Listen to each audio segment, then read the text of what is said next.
क्या आपको आज से 2 साल पहले पता था कि सत्तू एक्चुअली में होता क्या है? सत्तू जो बिहार, झारखंड, यूपी, पंजाब और वेस्ट बंगाल में बहुत पॉपुलर है। सत्तू का सेवन बहुत तरीके से किया जाता है। सत्तू का मीठा और नमकीन शरबत बनाकर हम लोग गर्मियों में पीते हैं। सत्तू जो भुने हुए चने को पीस कर बनाया जाता है। लोग फिटनेस में प्रोटीन शेक की बजाय सत्तू शेक पीना शुरू कर देंगे, क्या आपने कभी सोचा था? क्योंकि इंडिया में एक ऐसा बहुत बड़ा सेगमेंट है जो हाई प्रोटीन डाइट और प्रोटीन के डब्बे अभी भी अफोर्ड नहीं कर सकता। वो लोग आज भी घर के देसी नुस्खे और एक्सरसाइज पर रिलाय करते हैं बॉडी बनाने के लिए। घर का खाना खाओ और अपनी जान बचाओ। और ये बात जान ली थी नीतीश सोनी ने और इंडियन फिटनेस इंडस्ट्री को इंट्रोड्यूस कर दिया सत्तू शेक से। भुना हुआ चना, अगर आप 50 ग्राम भुना हुआ चना खाते हो ना तो आपको 13 से 14 ग्राम प्रोटीन मिलता है। तो शेक बनाना है तो पहले उसका पाउडर बना लो, मिक्सी में डालो 60 ग्राम चना, पाउडर बन गया। 1 गिलास दूध डाल दो, 1 केला डाल दो, 2 खजूर डाल दो और 5 ग्राम गुड़ डाल दो। मैं लिख के देता हूँ 15 दिन वो पी ले कोई। और जो कहते हैं ना मेरे को कमजोरी रहती है या मेरे घुटने दुखते हैं, मेरे शरीर में जान नहीं रहती, 15 दिन कर लो। 16वें दिन आके खुद बोल के जाएंगे यार भैया कौन से डब्बे क्या होते हैं, नहीं चाहिए। और यहाँ से उनका नाम पड़ गया सत्तू किंग नीतीश सोनी। किंग इसलिए क्योंकि नीतीश ने सत्तू के दम पे 10,000 से 8 मिलियन तक अपने सोशल मीडिया फॉलोअर्स जोड़ लिए। क्योंकि सत्तू शेक इसकी कूलिंग प्रॉपर्टीज की वजह से पहले सिर्फ मजदूरों और किसानों में फेमस था, स्पेशली समर्स में। ये लोग गर्मी से राहत पाने के लिए सत्तू बहुत पीते थे। बट ये बात फिटनेस इंडस्ट्री में बहुत कम लोग जानते थे, क्योंकि हमें तो गोरों की गुलामी उनके फिटनेस ट्रेंड्स फॉलो करने की गंदी आदत जो पड़ी हुई है। और जब लोगों को ये पता चला कि सत्तू प्रोटीन का पावर हाउस है और वो भी इतना सस्ता, तो सारी फिटनेस की जनता सत्तू ट्राई करने में लग गई। क्योंकि सत्तू को इंडिया में पुअर मैन्स प्रोटीन भी बोला जाता है। सत्तू में 20 से 25% प्लांट बेस्ड प्रोटीन है जो मसल बिल्डिंग के लिए काफी बेनिफिशियल हो सकता है। और ये बात नीतीश सोनी को पता चल चुकी थी। उनकी सोशल मीडिया ऑडियंस ना तो प्रोटीन पाउडर अफोर्ड कर सकती है और ना ही कोई एक्सपेंसिव मसल बिल्डिंग सप्लीमेंट। 20 रुपए में 50 ग्राम प्रोटीन बिना किसी नॉन वेज फूड के। 50 ग्राम सोया चंक्स को बॉईल करके मिक्सी में चूरा कर लेना, उसके अंदर 100 ग्राम बेसन ऐड कर देना, अच्छे प्याज टमाटर ऐड करके 1 से 2 चम्मच देसी घी में चिले बन जाएंगे, 2 से 3 फर्स्ट क्लास। साथ में 100 ग्राम दही घर पे मिल जाएगा। लगभग 20 रुपए में 52 ग्राम प्रोटीन मिलेगा बिना किसी नॉन वेज फूड के। ठीक है। सो एक नैरेटिव कि सत्तू एक नेचुरल प्रोटीन का ऑल्टरनेटिव है, नीतीश ने प्रमोट करना स्टार्ट कर दिया अपने सोशल मीडिया पे। वे प्रोटीन का अल्टरनेटिव क्या है? Sattu powder, one of the top trending topic of India. और उसके बाद जो सत्तू का तूफान आया, बस हर कोई सत्तू की ही बात कर रहा था। एक तरफ वे प्रोटीन पीने वाले सत्तू को गाली दे रहे थे। कौन सा गरीब है जो प्रोटीन नहीं खरीद पा रहा, लेकिन उसके घर में सब चौथ भांगड़ा मिल जाएगा। 150 रुपए का एक स्कूप प्रोटीन ना जी ना। 50 रुपए के चने, 10 रुपए का केला, 30 रुपए की मूंगफली, 20 रुपए का गुड़, 35 रुपए के काजू बादाम, 5 रुपए की बिजली, 20 रुपए का मिक्सी का किराया। तो दूसरी तरफ सत्तू शेक रेसिपीज के वीडियोस बन रहे थे। हेल्दी रिफ्रेशिंग देसी इंडियन ड्रिंक को इस गर्मी के मौसम में जरूर ट्राई कीजिए और सभी के साथ शेयर कीजिए। सत्तू के बारे में आपने सुना तो होगा, बट बहुत लोगों को ये नहीं पता होता है कि सत्तू होता क्या है। सत्तू को गाली देने वाले भी सत्तू पे वीडियोस बना के सत्तू को इनडायरेक्टली प्रमोट कर रहे थे। चेंज हो गया भाई यूट्यूब। अभी थोड़े टाइम पहले फिटनेस इन्फ्लुएंसर सिर्फ स्टेरॉइड यूज करते थे फेमस होने के लिए, अब अपनी एक्स को, सत्तू को और गरीबों को भी अब्यूज करते। फिटनेस इंडस्ट्री के बारे में बात करें और नीतीश सोनी एक सत्तू किंग लाइन में ना हो तो कैसे चलेगा? Think about it. अगर मैं आपको कहूँ सत्तू शेक मत पीना तो आप उल्टा सोचोगे। आप सोचोगे ये मुझे सत्तू पीने से क्यों मना कर रहा है, मैं तो पीऊंगा। इसको हम रिवर्स साइकोलॉजी कहते हैं। जब किसी चीज को मना करो तो लोगों का उसे और ज्यादा एक्सप्लोर करने का मन करता है और आप उसकी तरफ और अट्रैक्ट हो जाते हो। दिस इज मार्केटिंग 101 और यही हुआ सत्तू शेक के साथ भी। लोग वीडियो सत्तू के अगेंस्ट बनाते चले गए और सत्तू और फेमस होता चला गया। और इन्हीं वीडियोस ने नीतीश सोनी को बना दिया इंडिया का सत्तू किंग। सत्तू इसको यूज कीजिए क्योंकि घर पे बनता है, सस्ता पड़ता है। तो मैं यही चाहता हूँ बच्चों को कि ये चीज वो सीखे, जमीन से जुड़े। चना है ना, देहाती आदमी का जो शरीर पुष्ट होता था ना, चना की रोटी और 1.5 लीटर 2 लीटर मठा, ये जो पाउडर से शरीर फूलता है ये फिर नुकसान भी करता है। बट सबसे बड़ी बात, सत्तू की पॉपुलैरिटी एक संकेत था, एक इंडिकेशन था इंडिया में देसी फिटनेस का वापस आना। और यहाँ राइज हुआ देसी फिटनेस रेवोल्यूशन।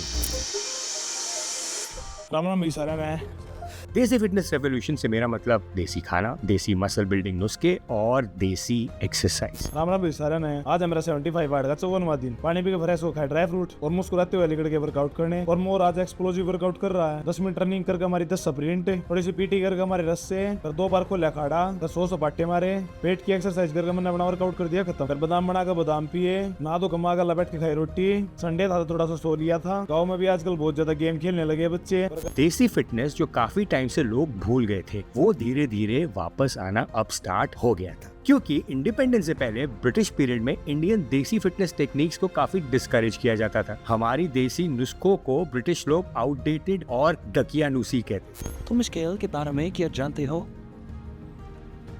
बचपन से खेलते आ रहे हैं।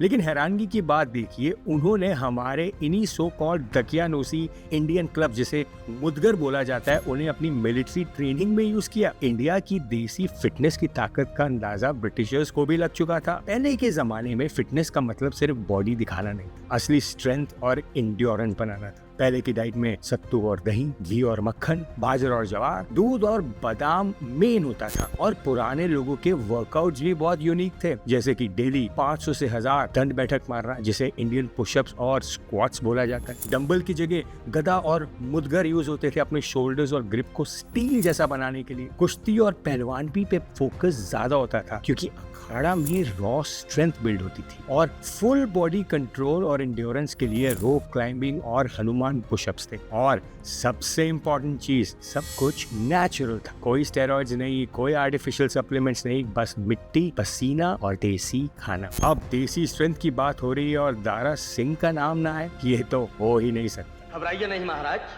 मैं हर मुकाबले के लिए तैयार हूँ। बुज़दिलो, तुमको भी नहीं छोड़ूंगा।